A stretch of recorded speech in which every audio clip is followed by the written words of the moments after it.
and found this really great handout from the University of California, Davis, and it's on the Asian honeybee. And I know it's really well. I just really thought it was a great thing. Had some great things to say because all of a sudden I realized, wait a minute, I wrote this. Now, these things don't grow up to be killer bees, do they? They can be if properly trained, sir. If properly trained. And I found out they plagiarized my paper to Wow. create the thing. So I guess that's highest form of flattery.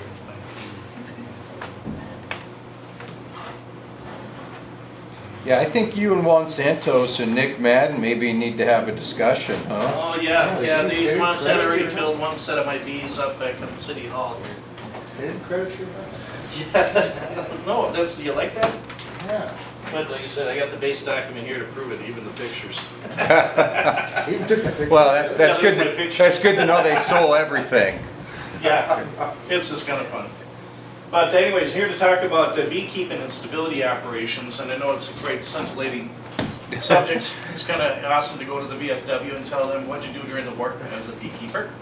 So I tell you, the guys from Okinawa just shaking their boots when they hear that. Well, we do know this. There's one guy in our organization that is really interested in this, so we all are. Yeah, actually, I went over there as a hydrologist, Yeah. based on our hunter skills. I'm a registered licensed geologist and been working on hydrogeology, so they knew how to spell hydrology, so they said, you're in. All right, great. But And they needed a Were beekeeper. you doing beekeeping here, like No. on your own or privately? Okay, No, sir, I was, this, Colonel DeGear called me up and says, well, Sergeant Doten, I'm going to Afghanistan. He says, well, that's great, sir, congratulations. Says, no, I'm bringing you to. So you're the only person who knows how to spell hydrology. And he mentions that he needs a beekeeper. They're looking for someone who knows bees to continue a project that our predecessors were working on. Well, I don't know anything about bees, but I can learn. I stayed at a Holiday Inn Express. So I went to the University of Minnesota, studied under Dr. Spiva, became an instant expert beekeeper for the deployment. That's how I ended up being a beekeeper. So, stability operations, everybody knows about kinetics and how that works out, but what happens after the shooting stops and trying to rebuild the country and build for the peace. And so that brings in stability operations. And what we did out there is exactly that, it's trying to build the peace. So here's some Afghan egg facts, fun facts. Agriculture comprises about 50% of the gross domestic product of Afghanistan, excluding opium. 75 or 80% of the population depends on agriculture, but you can see, everybody can read. But one of the big things is that agriculture, since the Soviet invasion, has been stagnant. The infrastructure has been destroyed. A lot of the knowledge has been destroyed, has gone. A lot of the land has gone back to being unused. And in order to improve the situation, agriculture has to grow by about 5% a year. It's been growing at 0.2%. So how do we rebuild that infrastructure and bring that on up? And that's the key to security in Afghanistan, is rebuilding their economy.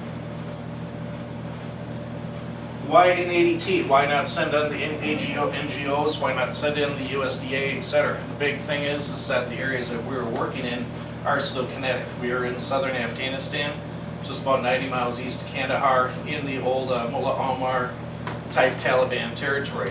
We can shoot back. The NGOs would not come into our area because of the security situation. They wouldn't do work. And so, as you see, that's our transportation. We can go on in, we provide our own security, independent of the landowner.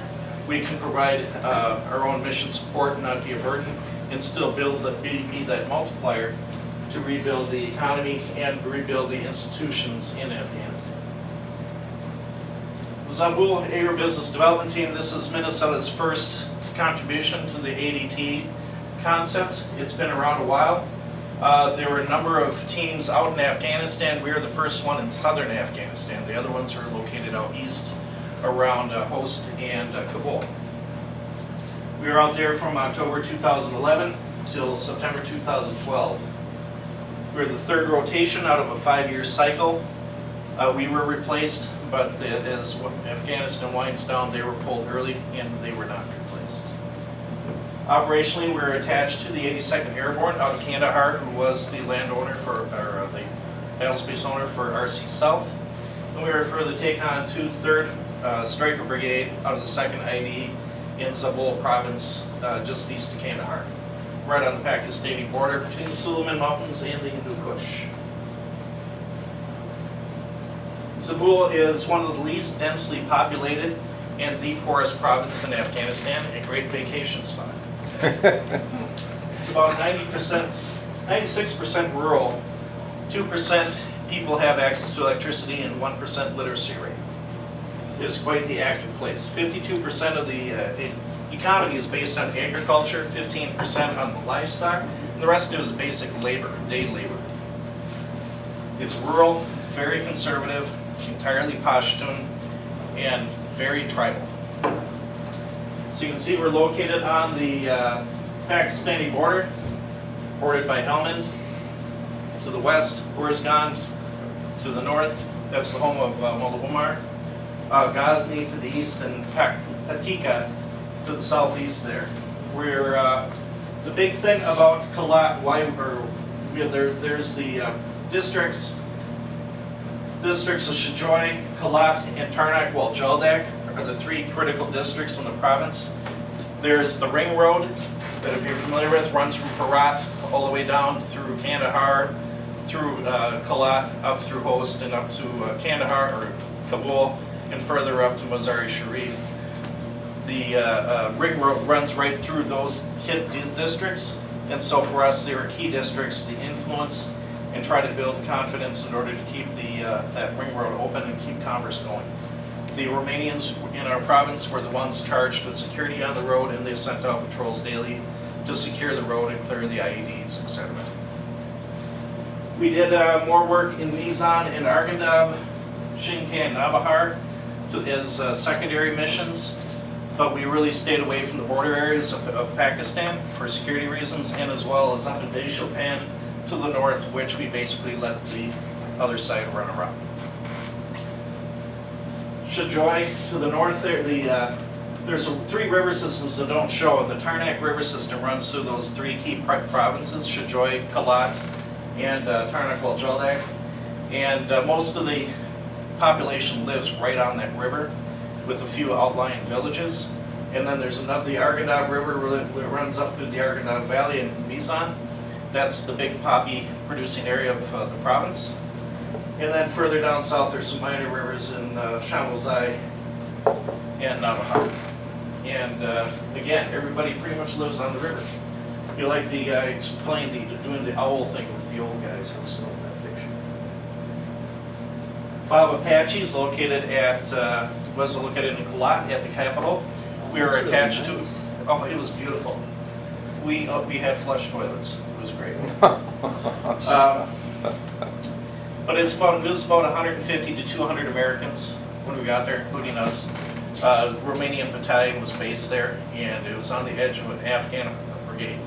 So we butted up to their base.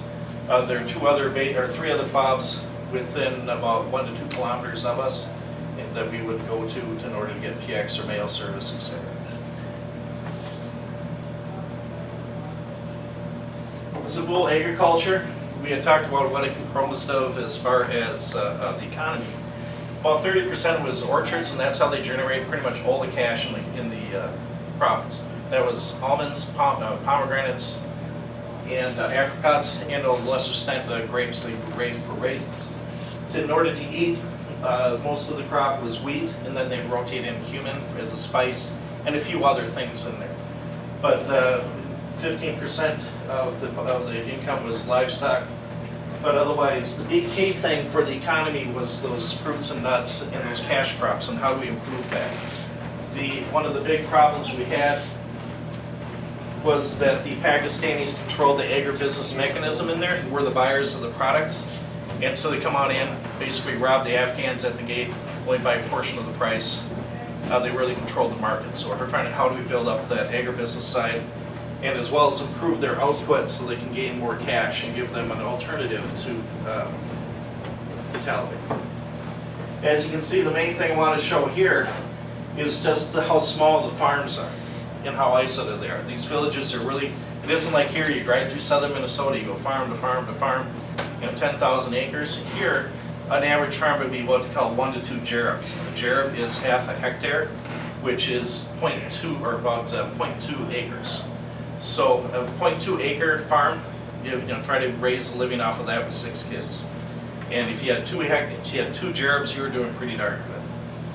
And that's the whole village is composed of these small farms. And they're trying to, any way we can improve the cash flow into that village is going to help the stability. Now, beekeeping has had an extensive history in Afghanistan. Prior to the Soviet invasion, they had a pretty active beekeeping system, similar to this in the United States. As I mentioned, almonds are a very important part of the economy in the province. We are the second largest producer of almonds in Afghanistan. It's really dependent on pollination, and they had beekeepers of bees that would move up and down and follow the crops just like they do in the United States.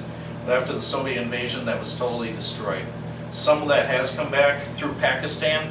They'll come up and do the key crops and come back like we do to California and Florida and Texas for the key crops. But around we were, there was no such service. And the almonds are very dependent. They need cross-pollination just like an apple. And so your production just drops like a rock, almost by half. So that's what happened. They did have some traditional beekeeping in the mountains where they were over back by Paktia and the south of Kabul on the border with tribesmen. But other than that, there was no tradition of beekeeping in the province. Traditionally, beekeeping projects through the U.S. government, including the Army, have been focused as a widows and orphans program in focusing on the honey production as ways to raise money to support families. So it hasn't been on the pollination service, it's been on the honey aspect of it. Why did we get involved? ADT2, which is our predecessor, we said we were the third rotation. ADT2 had come up with a pilot project that put European honeybees in place at 4 different locations across the province. All was well and good. They wanted to scale this project up to 40 different locations within the province at the cost of well over $200,000. The net income, what we're trying to do is increase the almond production by about 40%, pomegranates by a similar number, and to less extent grapes or other crops, apricots, etc. But in that result, if we can increase the production of the almonds, we could look at actual cash increases of about 30% in the village, which is huge. Imagine if you could give a 30% raise to Rosemount. That would make a great impact on their economy and the ability to stability operations. The other thing is the DALE, that's the Department of Agriculture, Irrigation, and Livestock. That's running off the ministry in Kabul. But we had a local staff there, and we're trying to help that staff build their professionalism, their ability to work with services with the local Afghans and improve the outlook or confidence in the institutions, government institutions. That was a large part of what we were doing from one of the previous slides. Building an extension service and building up the confidence in the population that they believe in their government. So it's a very rural, very conservative, very tribal area that had very weak ties to the government. So right down in there, the whole thing was that with the bees, we're all going to be happy and having a party and life is good, right? Well, guess what? That's the reason they called me up. This is, hey, Jim, we want you to become an instant beekeeper because we got this big project. We're going from little one up to this huge thing, and you're going to be the person that's going to do this for us. Yay. So the only problem is I get out to Afghanistan. Hey, let's take a look at the bees. Oh, they're all dead. So what do you do now? Now we're going to take this pilot project, it failed, and now we're going to scale it up and fail on a bigger scale. What does that mean for the faith of the Afghans and the institutions? We're promoting this through the Afghan government and saying this is a great way for the farmers to improve their income and improve the confidence in the government, and we're going to set them up with something that's going to fit. So it's undermining our mission. So what do we do? And yes, I know I don't have eye protection or gloves on. Forgive me. Well, you're inside. You're inside that building, so you don't need Sergeant it. Major in here. Well, it's kind of funny For you, I'm glad you were smart enough not to wear them inside. Yeah. Yeah, no. Well, so the old protective You are wearing your state badge. So. Yeah, Yeah, you are wearing your, Right. about that. yes. Yeah, deployed with that as Major, right? But there's a wall right behind it. At that time, there's actually somebody firing an AK right behind the wall, and I'm trying not to flinch every time he shoots. They had the guys go check it out. Turned out it was a cop and one of their policemen trying to figure out why his weapon was jamming, so he was just like holding over his head and firing. So it's like, never mind, we're okay. All right. The keys are dead. It was a good day. So what happened? Well, the problem is that as Americans and as agriculture experts, we know what to do. Well, we got on in there, we got the answers. We're going to give you European honeybees just like I got in the backyard, and we're going to set you up. Life is going to be good. You're going to be happy. The balloons and the bees around there, honey for everybody. Well, what we didn't account for is America is not Afghanistan, and vice versa. We didn't learn the lessons, and coming on over, it's a bit of an arrogance problem, trying to come on into that environment with our technology and our way of doing things and imposing it on a foreign environment, alien environment. And on the lower left-hand corner, what you see on that back, you're going to notice it from the flyer, the picture up there. It's called a varroa mite, and it's native to that area. When it came over to the United States here, it devastated the beehive, beekeeping industry in the United States as well. It's a foreign invader. The university's been working on a way to take care of it, but as it turns out, that as it gets into these hives, European bees have no defense against it, and it kills the hives. Second thing is you look at the right, those are European bees that they made me buy anyways, and I set them up knowing they were going to fail, and we went out and photographed them as they were being destroyed. The wasps out there, hornets or wasps, it's like hornets, it's easier to say than multiple wasps. The hornets out there were just devastating the hives. They just come on in there, they kill individual bees, they go into the hive, destroy all the other bees, and steal the larvae. That's what was killing the bees. It's the local predator. What's that, sir? Essentially, you were baiting the hornets, right? No, we were feeding them. Free food, I should say. Yep. Food. It was just like, watch, you ever see those pictures of the seals coming off the beach and the great whites are sitting waiting? It was exactly like that. The hornets would just wait right outside, wait for the bees, and they're like, I'm not going. One would jump off and go, and you'd watch that hornet come down and kill it. And they basically starved, and then they devoted all their resources to defending the hive. And every hive was destroyed. And I guarantee you, just about every other project, American project that they did in Afghanistan was resulting in the same thing at a small scale. It looks great for the first couple of months, and all you're doing is feeding the hornets. Yeah. So it gets it into the storyboard, but beyond the storyboard, what's the success? And we're actually setting up for failure by doing this and undermining our confidence in our abilities. You should take that show on the road. You know, bees are just a metaphor for all of the other projects. You know, and hornets are.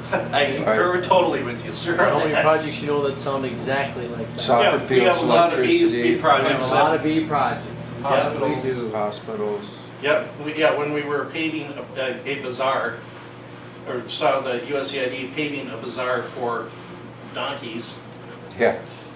and, well, why were you doing it here? Well, if I go out to where you want me to do a project, I might get shot. So I'm just gonna pay to pour concrete for in a bazaar. It was for a mud hut. Okay, here's where the kicker comes on in. I went and took a look around the place and said, well, if the European bees aren't good, what did work before? And it turns out that they already had their own honeybee. It's the Asian honeybee, Apis cerana, as opposed to the European bee, Apis mellifera. The European bee, as you see, is quite a bit bigger. The Asian bee is smaller. The European bee goes about 2 miles to forage. This goes about a half a mile. The hives are about a third the size, but you can roll that if you read your fact sheet. All these neat things. But no American project had ever used Apis cerana, the local honeybee. So I went and found a supplier in Paktia, over on the Pakistani border, that could get me Asian bees. So that was the solution. The Asian bee has a way of addressing the mites, because guess what? It's the host. It's the one that infected the other bees. Yeah. So it's got a way, the grooming behavior on the ones that are in the hive, it basically pulls them off, crunches them, and drops them. And as well as infected larvae, and it's pretty much only goes in the drone brood, but it'll pick out the infected drone and pull it out, kill that larva, and recap it, and then they'll start over again. And so it has a way of managing it. So it worked out pretty good. But the other thing is we had technology that when we bought the hives, which is based on the European technology, and it's something that's it's still fairly complex and intricate. And so it's trying to find a way, if we're going to do this at a village level, that easily to be spread, how do I improve that? How do I make it simple so anyone can do it? And so we came up with a couple of hive designs. The one on the right standing up is called the Japanese box pile, and that's what they raise Apis cerana and their Asian honeybee in Japan. And so we copied that design. It's something that any carpenter with any sort of skill with saw and wood, and they do have that skill, can reproduce very easily. And the other one there is a very similar one. It's called a Kenyan top bar design, and it's from Africa, and it mimics a log that's laying down. And you lift it up, and it has little bars on it, and they've got a thing called bee space. They get their environment just the way they want it. It has to be spaced just like this, so they just rub back to back. The bee space is different between the two types of bees, and so you narrowed it down, scaled it down from the African model down to specific for the Asian model, and then showed the carpenters in the village, this is how you can make it, and they can knock those things out all day long. It's a lot easier, a lot more sustainable, and showed them how to bait it with beeswax, and once this leg likes to split more than the other one, so they'll, how they can bait it so that the bees will go from one hive into this hive, and from there they'll be able to move it around and do whatever they need to do. But it's more sustainable using their technology and using the capability that they got. And the end result is we can make it something that's a net positive economic gain, not even just on the honey, let alone the output from the eco-services or whatever. So keeping the cost low, keeping it simple, and taking out the complexity that we want to introduce because we have access to Home Depot and I can go to Bees Knees and I can Man Lake and buy more stuff. They don't. So the results are, it was a very good success. We were able to get those bees established, build some discipline in the village, and move on. And the big thing on this one is, you can see these are actually the bees, the Asian bees, the brood down in the corner and these guys up here. But the result is that storyboards, sir, talk about that. It's all how you present the information in order to make change. And one of the big problems we have is that with so many of these projects have put the storyboards out there in order to get their bronze star, and they don't care what happens after they leave. But showing that this is an ongoing project, the success of it, and what it can mean to others. Well, 82nd Airborne, the stability chief picked up on that, really liked it, and he asked me to write a paper about it. So I can't do anything halfways. So I made him this, sent it to him, and he's like, "What, General McGuire?" He replaced General Sinclair of recent fame, but who was doing the job. And he really liked the paper, so he gave it to the USDA. The USDA said, "Wow, we really like this. This is a really great idea. Do you mind if we publish your paper?" It's like, "Yeah, go right ahead." So it ended up at UC Davis. It's integrated now into the curriculum at UC Davis for all U.S. personnel going overseas. Yeah, it's published there, and that's what they took to make the little flyer sheet there. They also handed it to USAID, and they thought this was a really great idea and a really good low-cost way to make a high impact in a hurry. So it was put out basically as a flash message all across Afghanistan. Hey, we're onto something here. About the best thing in about 2 years in stability operations. They set up what's called the AGRED program in Kabul. And are actively, I don't know where it stands right now, but they're actively developing up an Asian bee program through the University of Kabul, to introduce through the Ministry of Agriculture, Irrigation and Livestock to distribute out through the rest of the country. So that's kind of where we're at. That's the impact that Minnesota had on agriculture in Afghanistan. So I would say it's impact that you had on Yeah. all of Afghanistan. well, I appreciate that, sir, but we're all part of the team. But sometimes you get lucky, because Jeff Sinclair had to be relieved. Yeah, if we would have, if he was in charge, we would Because have gone nowhere. he can't read, so he Yeah. would have never read your paper. I briefed him a couple of times about water issues. Yeah, yeah. That's nice. Yeah. But no, he was a snake eater. Yeah, But he, Among General other McGuire, things. yeah, what he did, getting him out of the way was actually very fortuitous for the program. And General McGuire is very enthusiastic.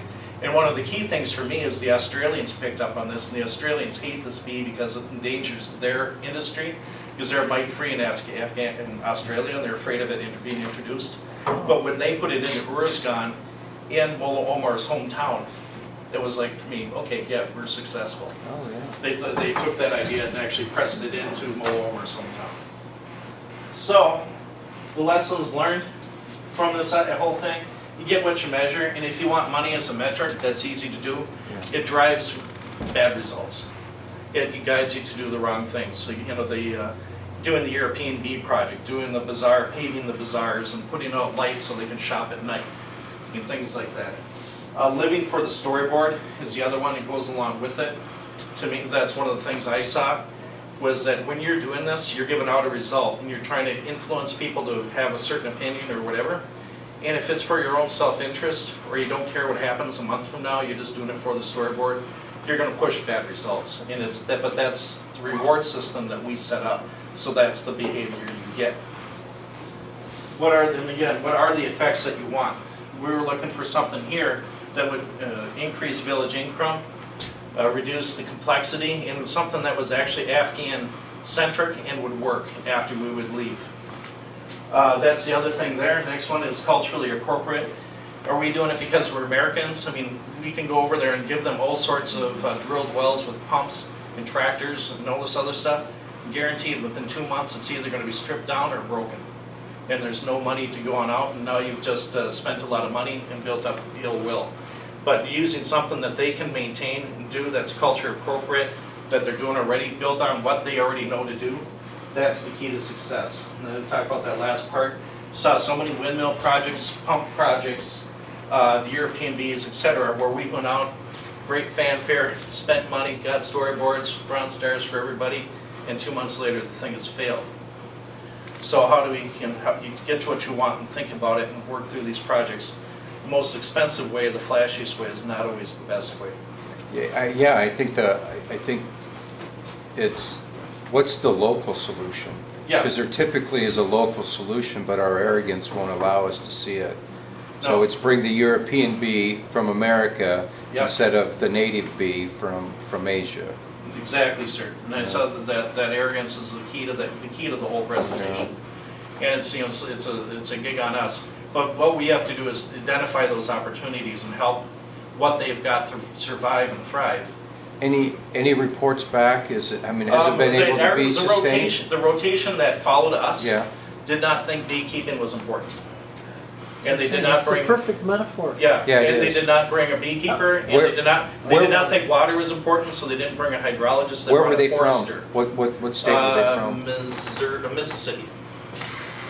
So they brought a forester to a province that has like 3 trees, and no beekeeper because they didn't think it was important, and they killed the entire bee program there within a month after we got there, because why it's not that important. It's just amazing. Anybody with any agricultural background at all understands the important role of cross-pollination and what bees play in that. And particularly understanding the economy of that province and how the income portion, you got the food stability portion, but in order to increase income, it has to be on those sides, the almonds, the pomegranates, etc. Right, And it requires pollination, and that could increase production by 40%. The person with vision sees the almonds. The person with no vision sees the honey. Yeah. The key to the bees wasn't the honey, it was what they were going to do to the true economy, the almonds, the pomegranate. Exactly, sir. And then once you build up that volume, that's what's Yeah. going to build a business base where you get the markets, you get the whole business model, agribusiness model. The other one is to talk about distractions on the agricultural side. We always come on in, and everyone's got the bright idea. I'll come on in, and for us it was saffron. We were told to swallow the Kool-Aid on saffron. Well, it's $2,500 a kilo or whatever the heck it is. Well, yeah, because you need 6 billion flowers that have to be hand-picked and stripped and at a particular time in the processed in an area that doesn't have any of the infrastructure, doesn't have developed markets. But this is what the U.S. government was telling us to push. And luckily, we'll do analysis and come back on it, advise the commander, sir, this is a bad idea for the following reasons. And it doesn't work. And so we're able to get off of the saffron kick several months before the rest of the country realized, this might not be the best idea. Yeah. So, end result is, that is the coolest bee picture ever. I took that. And that's the bees coming and going. If you have any questions or want more information, that website there is through Afghan Ag US UC Davis. And there is an actual section on beekeeping under livestock.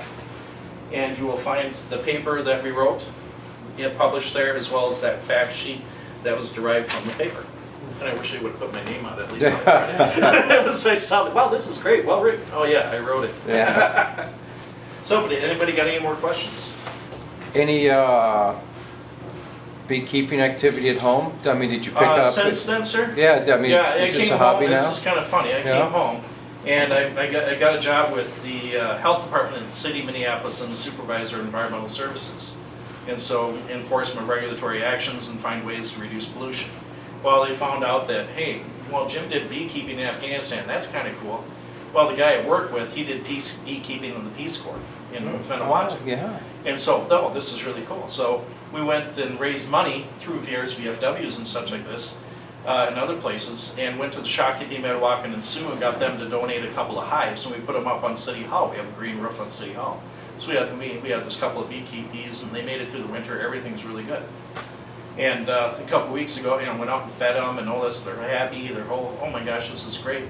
And so the Star Tribune found out I was doing this and say, hey, do you mind if we go out and do a story? Yeah, come on out. I'm going out there this day. And, yep, we'll bring a photographer. So we go on out, open them up, they're dead. Oh. And they died within, after making it the whole winter, they just died. Just when they started flying, but it turns out all over the cities the same things happen. So we got to find out what's going on. Is it the Monsanto issue? Is it something else? What happened? I don't know, but everybody experienced the same type of loss right around the same time. We're reloading. I'm getting new bees. I'm going to be setting them clean, disinfected the hives. I'm setting them back up. Going to try it again. But it was just really disappointing because 2 weeks before they had a very healthy hives up there, and then come on up and they're just all like they stopped right in mid-motion. And there's bees inside the comb, getting things out, moving things around, and very healthy. Was it just the extreme weather? No. They went through sub-zero temperatures, all that snow, January, all that other neat stuff, just happy as a clam. They go up and make a big ball, and they just kind of, like the thermal balling we talked about there, they do the same thing with the queen. And they keep that interior temperature around 92 degrees, and the queen's all happy, and they had plenty of honey left over, plenty of pollen. I was going to subsidize their food, really didn't even need to do that. Something happened out there that just caused them at one time to just die, after making it a full year. So not in an accusatory fashion, then, what do you feed bees? Supplement, I mean. Give them the coupons to Denny's. Yeah, that's what. Yeah. Actually, two things. We started out with what's called a pollen substitute, a pollen patty. And it turns out they had pollen stores. That's for the proteins, so they can make new wax and new bee bodies, etc. And it's basically like a yeast. It's a high protein patty. It looks like brown sugar patty. You just smash it together, put it on top to eat it. And they also subsidize it with sugar water. It's like a 2-to-1 very thick sugar syrup that I dump on top for energy. For like hummingbirds. Yep, Yeah. exactly. Yeah. Same thing, and they eat that, and once the blooms start, they like the natural stuff better. So when you'll actually see them coming back, I don't know if any on this one you can see, but they'll have like little yellow balls in their legs when they're bringing back the pollen, and if they're not, they're bringing back nectar. And I monitor how much new honey they're packing on. And when we took those, it just killed me. Even after the winter, we had honey just dripping out. Just tons of honey. We actually harvested some of it and had a little dinner. It was still good. But yeah, sure, once they like the natural stuff, the natural pollen, they'll just stop eating the other stuff and you take it out. So that's what I was doing, is actually going out to put the sugar, change the sugar water with the Star Tribune when they pop it open. It's kind of embarrassing. They got a great picture of me.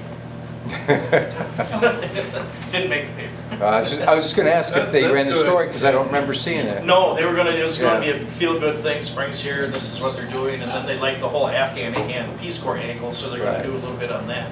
But now it's likely going to be part of a bigger bee story that they are working on. They got another reporter working on. Yeah. But it also ended up with about half a dozen other stories that I'm working on with them, because I'm also working on low carbon urban farming initiative to increase food production in poor neighborhoods and reduce food disparity, food injustice issues, and then addressing another one and developing with the soil amendment with the tribe, the Shaki, Nimawak, and the Sioux, to work with urban forestry and the emerald ash borer tree replacements in order to reduce the mortality of the new trees, increase their growth for ecological services, and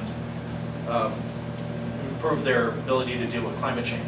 And so I got a big study with the University of Minnesota I'm working on right now with them, and just growing into planting with about 500 trees in about a month. And that one, I just got back from the statistician on how they're doing the experiment design. So get to speak nationally on that one in August. So, but that's all stuff that we did in Afghanistan.